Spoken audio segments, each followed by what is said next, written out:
30 people alone in Normandy on one night. The first, we didn't know what the hell was happening. All we could do, the bombs and everything going off. You had planes landing at V3, doesn't matter what they were, we could cope with anything. Somebody the other day said, "You're one of the heroes," and I said, "No. The heroes are the people who didn't come back."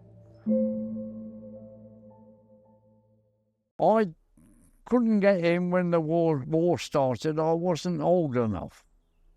I didn't go in the Air Force until 1941. Wanted to fly like most of us did, but then discovered I was short-sighted, so I couldn't fly. And then he said, "That's all right, go into the next room. There's a flight sergeant in there. He'll interview you for a ground job." So I went in and he said, "Okay, I've got to give you an intelligence test first. Can you spell bicycle?" So I spelt that. "Oh, you'll make a bloody good armourer," he said. I said, "What's an armourer?" Well, I got posted to Seals in Wiltshire, where I joined what was called 3210 Servicing Commando. And then on the 5th of June, we drove to a transit camp at Fareham. That was my 21st birthday. And my 21st birthday was 2 Naffy Rock buns and a pint of warm beer. We had a reveille for 2:30 on the morning of the 6th, so nobody bothered about going to bed. We got into the orderly room. "I want all your English money and all your pictures of your girlfriends. Take them all away from you, not taking that where you're going." They gave us some French money, drove down to Gospel on the morning of the 6th, and got onto our landing craft tank with our 4 lorries and our jeeps and one of our dispatch riders. And as we got on, we heard Eisenhower's message that everything had started. And then, don't ask me why, I don't know, it wasn't the fault of the Navy, it was nobody's fault. Sea Flight, my flight, landed on the wrong beach.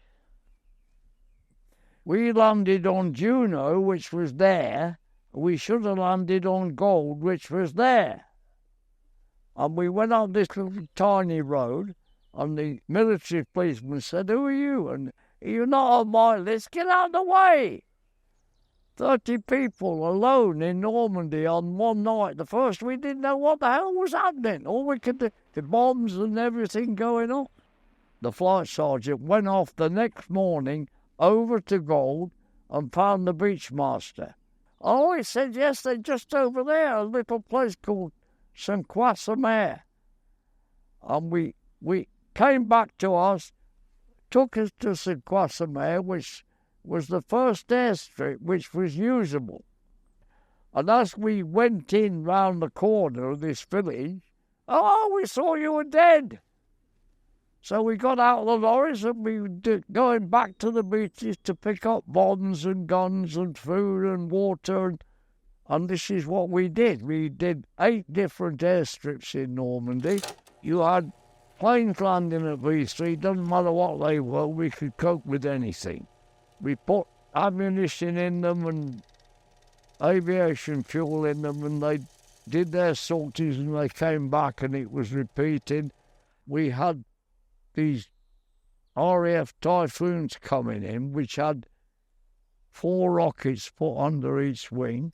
We put the rockets on, walked up to the top of the airfield, saw the rockets fired into Caen, walked back again, and the planes had come back again for more rockets.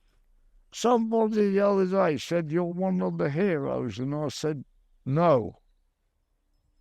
The heroes are the people who didn't come back."